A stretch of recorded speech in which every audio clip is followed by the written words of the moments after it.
I think this might have to be my next favorite episode besides the Qrow versus Tyrion fight. How's it going, guys? So I just got done rewatching Volume 4, Chapter 10 of RWBY, and I am just amazed at how well I like this episode. This episode is just amazing.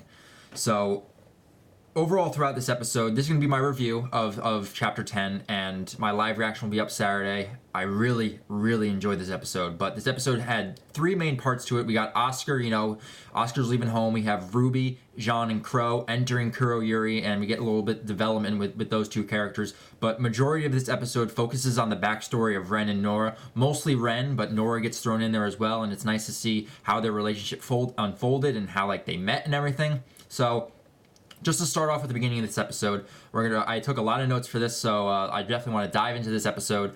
So starting off with Oscar. Now, Oscar, as we see in this episode, is finally listening to Ozpin in his head. He's packed up all his things, and he is leaving home. He's leaving his aunt's house, so it's unfortunate that we never got to meet Oscar's aunt, so she was just a voice in the background, but Oscar is now leaving home, probably for the first time. This is his first time venturing out into the world, and he says that he's nervous, but he kind of feels like he has to do it, and he has Ozpin guiding him along the way, which is really nice to see.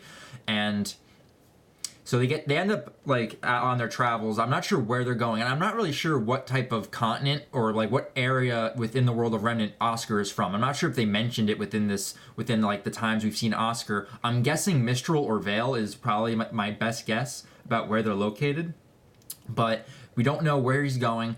Most likely, it's wherever Ozpin thinks is the next best move in order to continue this chess match he's going on with Salem. But they end up at this train station. And when I was watching the episode for the first time, I was actually shocked because I did not remember trains ever being a part of RWBY. And then rewatching this episode, I remembered going all the way back to the Black trailers when we actually saw our first train within the world of RWBY. So within this episode, it's been a while since we actually saw that type of technology being shown within the world of RWBY, and it kind of threw me off for a little bit. I'm like, oh my god, there's trains in here, but we already knew there were trains within the world of RWBY because in the Black trailer, Blake and Adam were the ones that they stormed onto the train to go after the military equipment that Atlas was sending in. So my reaction to that was pretty funny as well. But as we see, Oscar's trying to get a train ticket, and he's trying to leave, go wherever he needs to go, and then he ends up running into Hazel, and Ozpin alerts him right away that he needs to be on his guard, and then we see Hazel in the background. But before I talk about Hazel, I just want to say that the animation that the team did for the lightning and the rain,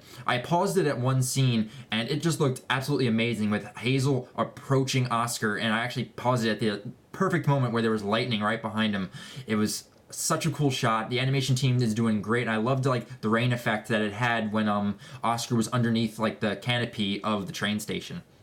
That was really nice as well. But Hazel, turns out he didn't even know anything about Oscar. He couldn't sense Ozpin's presence around Oscar. He just approached Oscar, helped him with his ticket, got the ticket out of the machine, and continued on and gave him some advice, telling him don't let small, minuscule things hinder you on your task. And that just seems to summarize what Hazel is as a character. He's a tough character, and he seems to get shit done. He doesn't take no for an answer, and if anything's in his way, he either bulldozes through it, and if it gets in the way of his goal, he's going to get through it. So that just seems to be a little bit of characterization for Hazel, and I really want to know more about his character because Ozpin knows him from his past, and he says to be on his guard. So I wonder what the relationship that Ozpin has with Hazel and how they know each other. I mean, we already know that Ozpin and Salem have been going at this, so does he know all of the subordinates that are under Salem? So that just basically summarizes the whole Oscar part of this episode, and the next part that I want to get into before the flashback and Ren story is just the Jaune and RWBY stuff when they're taking Qrow into Kuroyuri. We can see the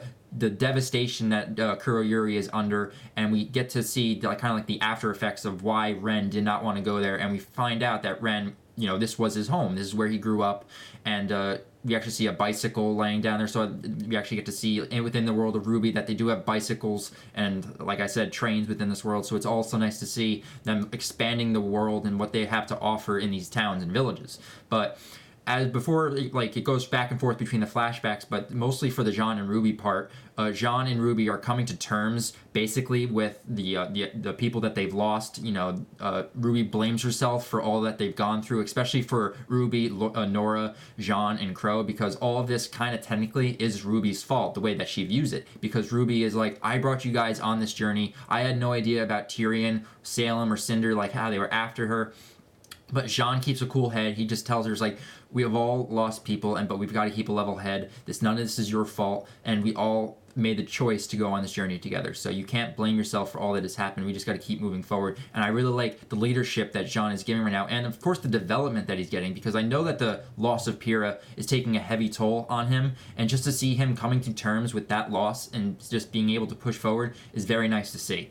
So that's basically all I have for that part, but I just really want to dive into the whole flashbacks with Ren and Nora, and then getting into the present day with Ren and Nora, because honestly I think that this solidified Nora and Ren being my favorite two characters right now, besides Qrow within this series, because I think that's the best backstory out of all the characters that we've gotten. I absolutely love Ren. He's an awesome and badass character, and Nora is probably my favorite because she's just wacky and crazy, but we get to see him in a different light and how they kind of acted in childhood, which was very interesting to see. So the flashback started, and another note is I hope that they continue to use flashbacks, because there are some events in RWBY that I really want to see happen, especially with Team Stark. I hope we get some flashbacks with that team, getting to see, you know, Summer, Rose, Raven, Qrow, and Ty within like their youth and how they kind of interacted as a team.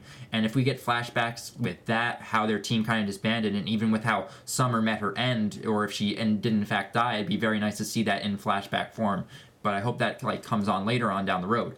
But talking about Ren's flashback, you kind of get to see Kuroyuri as it was in its prime. It was a very beautiful, very Asian-inspired town. And we also get to see what Ren was like when he was younger. He was very innocent. He acted a lot differently than as we come to know him from the beginning of Volume 1 till now. And we kind of understand why he kind of acts that way. So it's these events that happened in his youth to his town that kind of forced him to grow up and it kind of become a man in a way, to where he actually had to end up caring for Nora and had to push forward and continue to strive to live when you know, life was coming at their doorstep with these Grimm attacks. But we get introduced to his parents. His mother is very beautiful. We can tell that Ren kind of got his eye color from her and a few other features, and turns out Nora was not the one that gave Ren the color in his hair, so that's very interesting to note. But, you know, we get to see his dad also within this episode, who looks like a total badass. I loved the design, and if Ren looks like that when he's older, boy, is he gonna look like a badass. So I absolutely love the designs for the mother and father. And so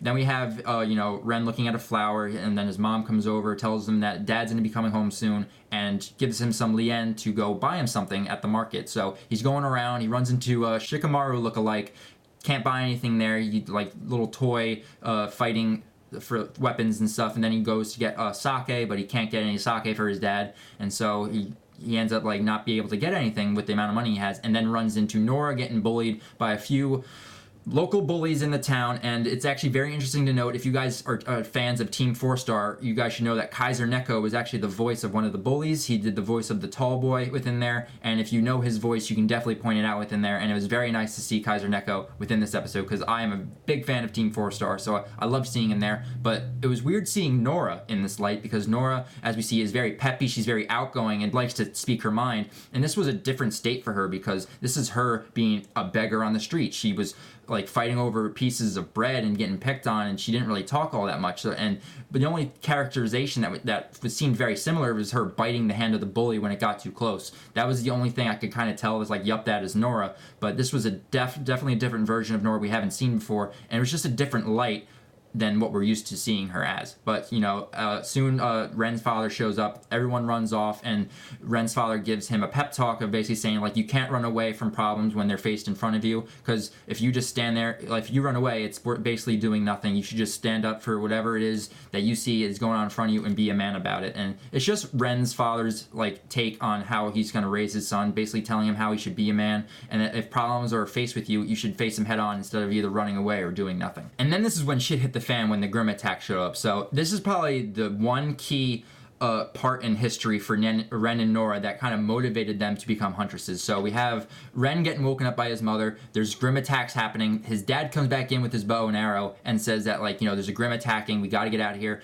And there seems to be no huntsman within the town. So it's very interesting to note that Ren's father was actually not a huntsman. He was just a hunter, and that seemed to be his profession. So there was no huntsman there. And I think that this is probably the moment after, like, Ren and Nora got out of this. This is what motivated them to want to become huntsmen and huntresses. So it's very interesting that we got that kind of motivation within the story, but very short-lived, because Ren's mother, as she's in mid-sentence telling him everything's gonna be okay, the building collapses on her. She ends up dying, and then Ren's father picks him up out of the debris and ends up running off while injured, bleeding on his forehead down through his eye, trying to getting away from the oncoming Grimm attack. And all I gotta say is, what the fuck was that Grimm? Like, holy shit. Like, I looked at that episode, like, pausing it at times, and it seemed like a devil riding a horse. So I can't wait to see when we get the reveal of probably next episode of what this Grimm actually is. But this is the Grimm of nightmares. Oh my god, this Grimm was awesome, scary, intimidating, and it makes sense why, like, and they foreshadowed this since the beginning of this volume with the hoof prints, because now we can actually say that the designs we've been seeing on the floor, either at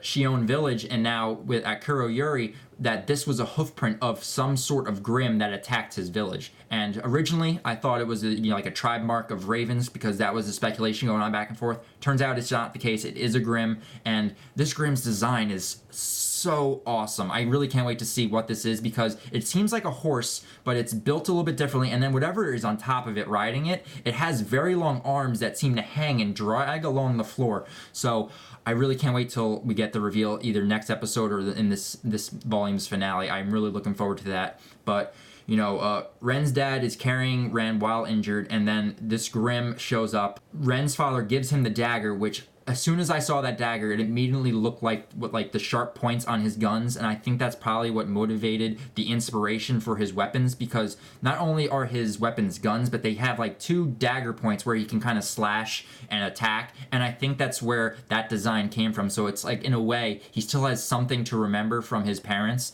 that like this was from his childhood. It motivates him, and it's a constant reminder of what happened in his youth, so that way he can become a huntsman and have that never happen to anyone again. So I really like that note as well. And so his dad fends off the Grimm as he tries to escape. As we can tell, his dad probably dies, which really sucks, because I loved the design for his character. And then, you know, Ren's hiding underneath the bridge by the river, and he sees Nora like about to get attacked by a Nevermore. I love the Nevermore designs, especially the upgraded Grimm designs that they have for like the smoke coming off them. Looks very, very cool. But Ren goes in to save Nora, and this is where we actually get introduced to Ren's semblance. So I was actually wondering, I thought it was more of like a shield or guard. Like when you go back to Volume 1, when Ren first used his aura, which I thought was also his semblance, it was kind of like a force field around him. But if you look at his semblance in this episode, it's either a safeguard or an invisibility cloak. And it makes kind of sense, because Ren is kind of designed like a ninja. So this allows him to basically hide from plain view from these Grimm, and they can't sense him or whoever he's in contact with. So, but what's interesting to note is, I'm not sure if his semblance activating at that moment also changed his personality, because he was scared up until his semblance activated, and then he was kind of calm, cool, and collected going in to save Nora, and he was very like optimistic. He was kind of happy in a way. So I'm not sure if his semblance had anything to do with that. So Ren protects Nora from the Nevermore. That flies away, and then the horse Grimm devil thing just walks on by. And so then Ren, like, you know, goes to Nora saying, like, don't worry, I'll protect you. We're going to be fine. And then this is where they get introduced. And I did not catch this in my live reaction, which after watching it again, it was a very heartfelt moment when he saw that hammer, went over to the wooden hammer, got it, and gave it to Nora. And then I was just like, that's why she has a hammer as a weapon. I absolutely love that moment, and it just kind of shows the bond that Ren and Nora had developed at that very moment, and to see how strong it has been up into the present, and I really, really love that. And so then that's the end of our flashback. We get back into Ren and Nora in the present time, and so I love...